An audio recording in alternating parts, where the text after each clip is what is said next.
आपने कई दिग्गज इन्वेस्टर से सुना होगा कि घर एक एसेट नहीं लाइबिलिटी है और उसे परचेज करने की जगह घर को रेंट पे लो। और मोस्टली ये बातें कहने वाले दिग्गज आपको अमेरिकन्स ही मिलेंगे, ना कि कोई इंडियंस। अगर ऐसा होता तो आज बड़े बड़े Indian investors and entrepreneurs rent पे रह रहे होते और उनके पास खुद के इतने बड़े बड़े विलास एंड बंगलोस नहीं होते। आज की इस वीडियो में मैं ऐसे अननोन फैक्ट्स पेश करूंगा जिससे आपको एक सही डायरेक्शन मिलेगी कि आपको घर रेंट पे लेना चाहिए या खुद परचेज करना चाहिए। इस वीडियो में हम एक मिडिल क्लास इंडियन के नज़रिए से देखेंगे और सोचेंगे कि क्या हमें घर खरीदना चाहिए या फिर रेंट पे लेना चाहिए, और अगर हमें घर खरीदना चाहिए तो उसके लिए कैसे फाइनेंशियल प्लानिंग करनी चाहिए।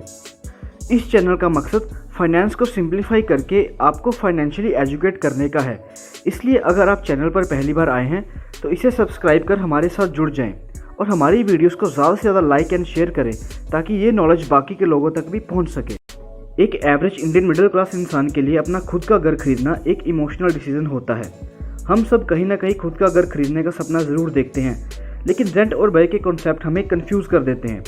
अगर फाइनेंस के दिग्गज लोगों की बात सुने तो यही लगता है कि घर एक लायबिलिटी है अगर आप खुद उसमें रह रहे हैं तो, लेकिन अगर वही आप अपने घर को रेंट पे दे देते हैं तो वो आपके लिए एक एसेट बन जाता है। सबसे पहले तो ये समझते हैं कि आखिर घर एक लायबिलिटी कैसे है, और अगर हम रेंट पे रहते हैं तो क्या सच में वो रेंटेड घर तब भी हमारे लिए लायबिलिटी रहेगा या फिर नहीं। देखिए, एक घर को सही से ऑपरेट करने के लिए पैसों की ज़रूरत पड़ती है। अगर आप एक घर में रहेंगे तो वहाँ आप बिजली पानी का बिल भरेंगे ही भरेंगे, और अगर वही आप एक किसी रेंटेड प्लेस पर रहेंगे तो तब भी आपका मकान मालिक आपसे इन सभी चीज़ों के पैसे लेगा। यानी कि दोनों कंडीशंस में पैसे तो आपकी जेब से जा ही रहे हैं। इस केस में खुद का घर और रेंटेड घर दोनों ही आपके लिए लायबिलिटी हुए। अब एक घर को सुंदर बनाने के लिए उसको डेकोरेट करना पड़ता है और कभी कभार कंस्ट्रक्शन भी करवानी पड़ती है, और इन सब में काफ़ी मोटा खर्चा आ जाता है। मैं आपसे एक सवाल पूछता हूँ कि क्या आप अपने घर को हर साल पेंट करवाते हैं या फिर आए दिन आप अपने घर में कोई ना कोई कंस्ट्रक्शन करवाते रहते हैं?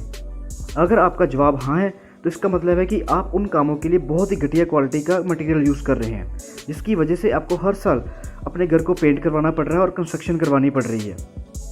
लेकिन आम तौर पे कोई भी इंसान हर साल अपने पूरे घर को ना तो पेंट करवाता है और ना ही उसमें आए दिन कोई ना कोई नई कंस्ट्रक्शन करवाता है। तो इन शॉर्ट ये एक वन टाइम एक्सपेंडिचर हो गया जो टाइम के साथ साथ स्पेंड करना ज़रूरी भी है। अब बात करते हैं रेंटेड हाउस की।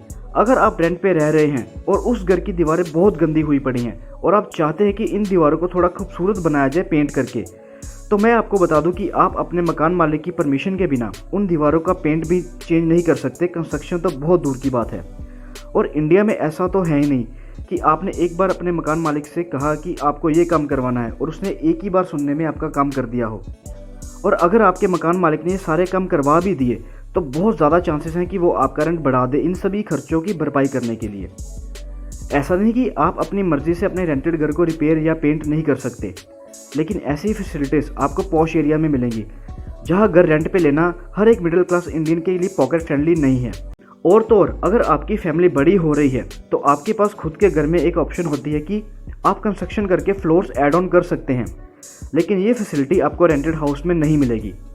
अगर फैमिली बढ़ रही है और आप रेंटेड हाउस में हैं तो आपके सामने सिर्फ एक ही ऑप्शन बचता है कि आप किसी दूसरे बड़े घर में शिफ्ट हो जाएं, जिसका रेंट भी ज़्यादा होगा और साथ में घर शिफ्ट करने का जो झंझट है वो अलग से होगा।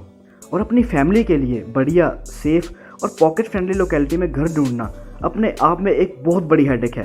ऐसे बहुत सारे लोग हैं जो घर को लोन पे लेकर खुद एक फ्लोर पर रहते हैं तो बाकी के फ्लोर्स को रेंट पे दे देते हैं, जिससे उनकी EMIs भी टाइम टू टाइम बिना किसी झंझट के पे होती रहती हैं।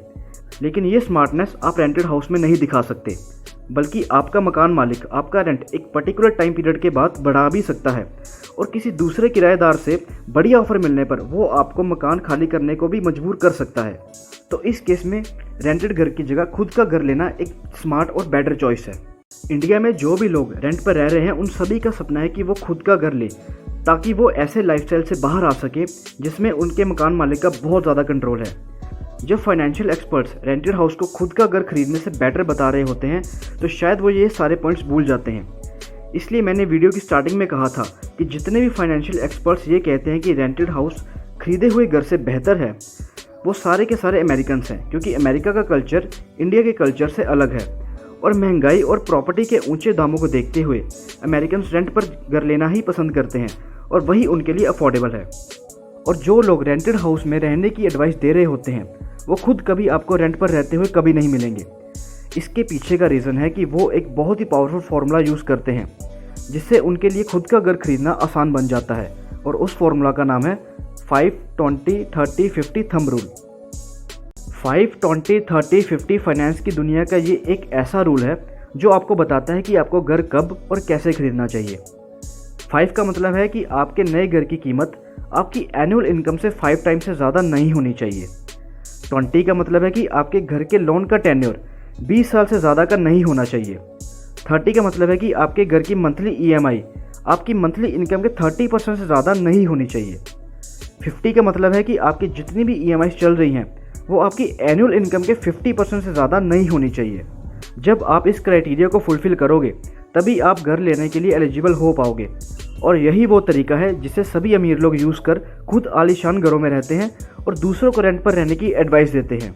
आई होप इस वीडियो के माध्यम से आपको बहुत सारी चीज़ें क्लियर हुई होंगी और आपको एक आइडिया मिला होगा कि अपना घर लेना एक लायबिलिटी ज़रूर है लेकिन वर्थ इट है। मैं उम्मीद करता हूँ कि इस वीडियो से मैं आपकी उम्मीदों पर खरा उतराऊँगा। ऐसी और अमेजिंग वीडियोस के लिए हमारे चैनल को ज़रूर सब्सक्राइब करें और हमारी वीडियोस को ज़्यादा से ज़्यादा लाइक एंड शेयर कर इस चैनल की ग्रोथ में अपना कंट्रीब्यूशन दें।